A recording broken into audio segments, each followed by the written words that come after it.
Actually, luckily, thanks to President Biden initiative, climate change has come back again into focus for right reason.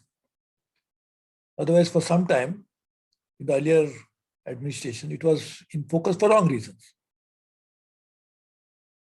The US had walked out of Paris Accord, and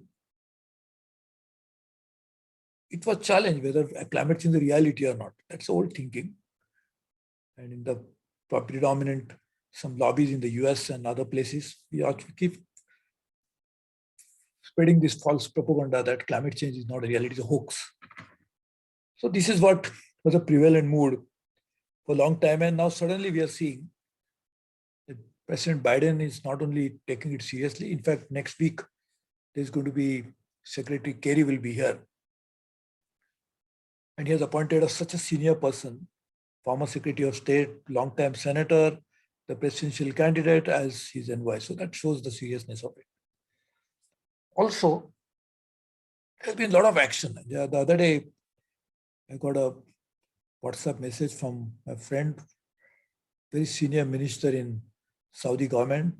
On behalf of the Crown Prince, he sent me a message about how they are taking initiative for reforestation. Unbelievable. Huge initiative. So that is another important thing. Europeans are really working on it. In fact, the proposed president of COP26, Alok Sharma, was here in India. He's my old friend. I had a long chat with him. And he's also working in his own way to put this issue back on where it really deserves to be and trying to take a lot of action on it. So there is some positive developments. As Anshu mentioned, that Paris Accord, where we want to put some ceiling, or rather not ceiling, but we should not allow a temperature to rise beyond a particular level, 1.5 or whatever, then the question comes in, how to do it? It's a good idea because scientists always said that we should not allow it to go beyond 2. And then when you say 1.5, it will definitely spill over to something else. And therefore, it's a very good thing. But how do you do it? And it's not a new debate. It's an old debate. That once you agree that a particular level of emissions have to be capped globally, then somebody or the other will have to take a burden of it. Somebody will have to pay for it. And the question was who should pay for it. And this has been a politics of climate change going on for a long time. Paris Accord, in a way, realizing that this is too difficult an issue to be addressed, put it in a different perspective. And many times, as the negotiators always know, that a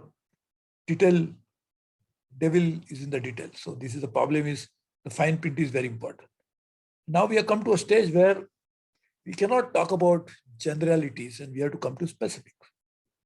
And there where the problem comes. What should be India doing?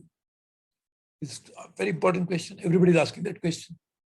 In fact, Alok Sharma was asking me, I told him when you are going to meet the Prime Minister, I'm sure he will be the right person to answer that question. But point is,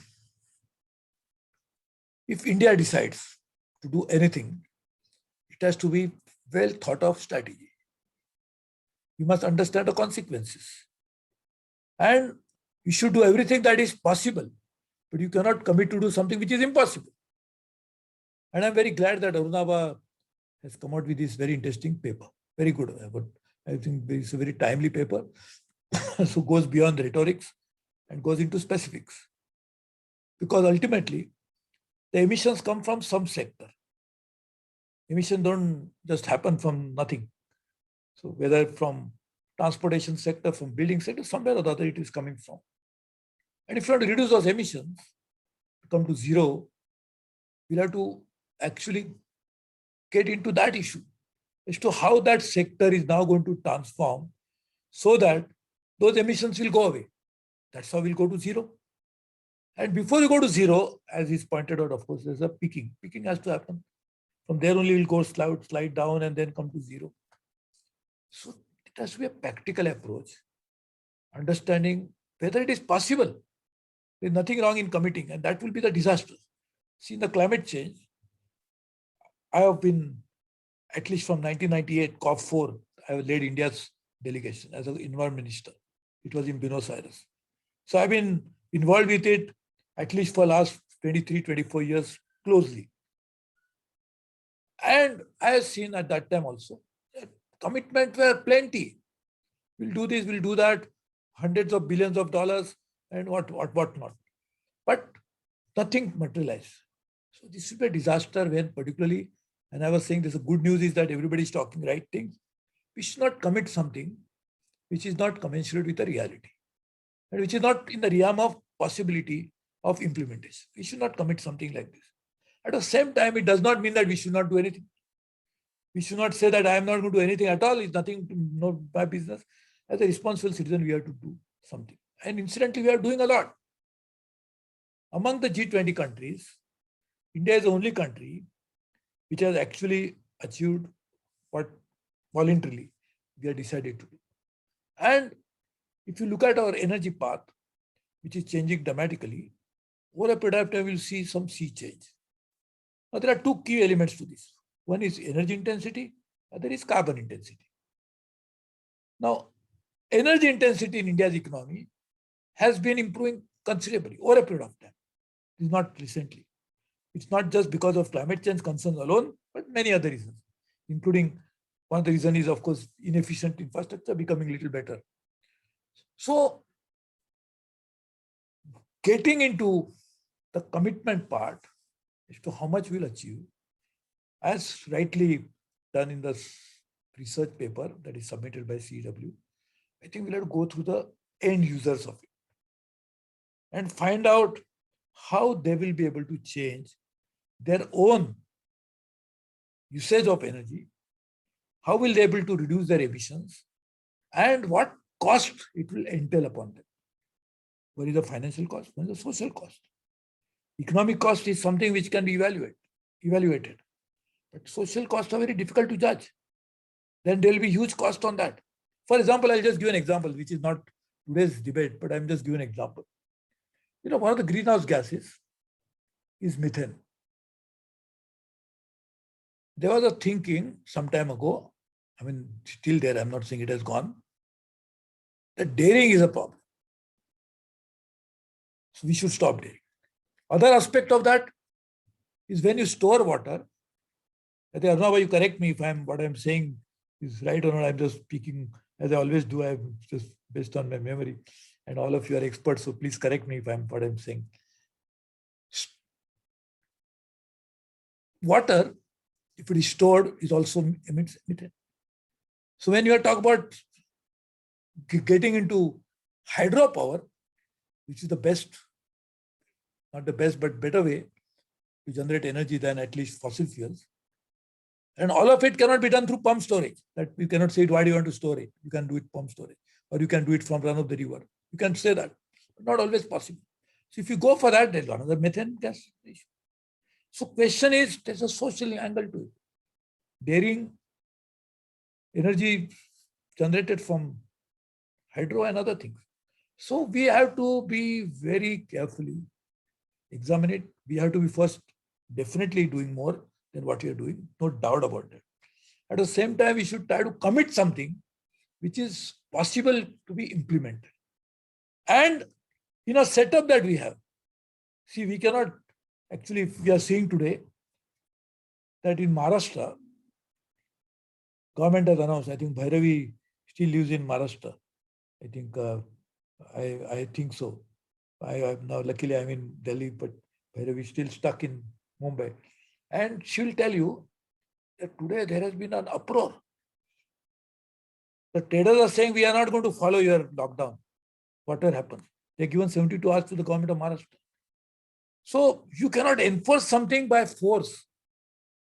So you cannot say that I am going to reduce my emissions, I am going to send army or police and paramilitary forces to implement it and enforce it.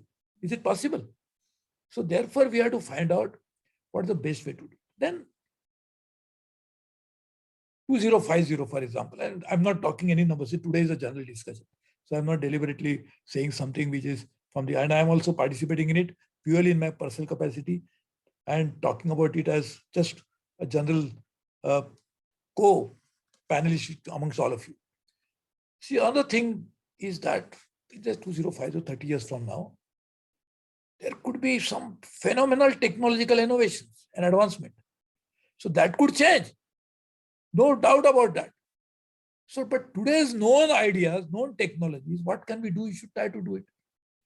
And therefore, I was suggesting, in fact, I've been saying this for a long time, not today alone. And I, in fact, talked to Alok also about it. And I've been talking to many other friends now. In fact, the other one is coming from France in the next few days.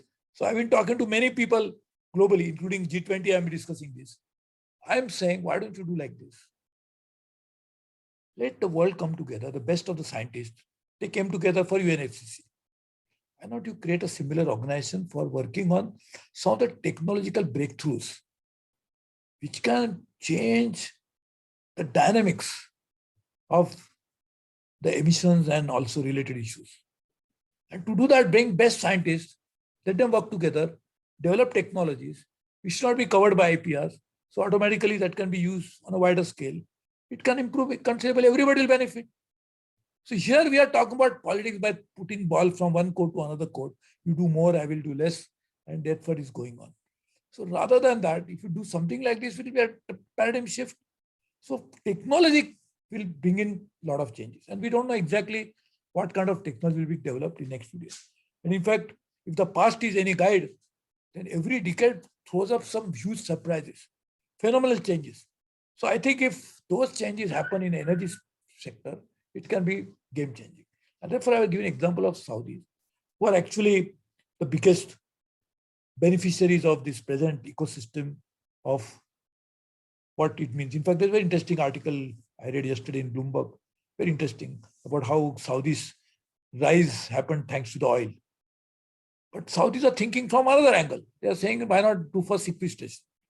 Why not go in for forestry? I mean, whether it works, doesn't work, I'm just talking about their ideas because they shared with me. I'm just also talking about it. But there's another possibility, which I don't know whether Arunabha you considered while you prepared this, the dynamics of it. The CCS can be a game changer. And I personally have been a strong champion of CCS for a long time. Though when I was a power minister and I dealt with these issues, and even by power minister in 2000 or 2002, I think 2000, maybe 2000, 21 years ago.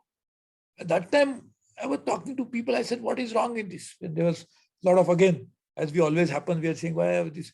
I said, what is the problem? Let us try. Because we have to try everything possible. Something will work, something will not work. But sequestration, capture is a good idea. So that changes the entire thinking about the source of energy. And so that again, then storage, I mean, all that we know and we discuss. I don't want to tell you such an enlightened crowd about issue that we already know. But I'm just saying, before we make any commitment, that commitment should be backed by reality and also possibility of implementation. And we must have implementation plan ready. Why I'm saying this? Because I've seen, and that's what I was talking about Buenos Aires COP4, this is going to be COP26. I've seen that commitments are plenty. But reality is that those commitments are never honored. We'll find out different reasons for it and not doing it. So I suggest we have a cool thinking about the issue and come out with good ideas about it.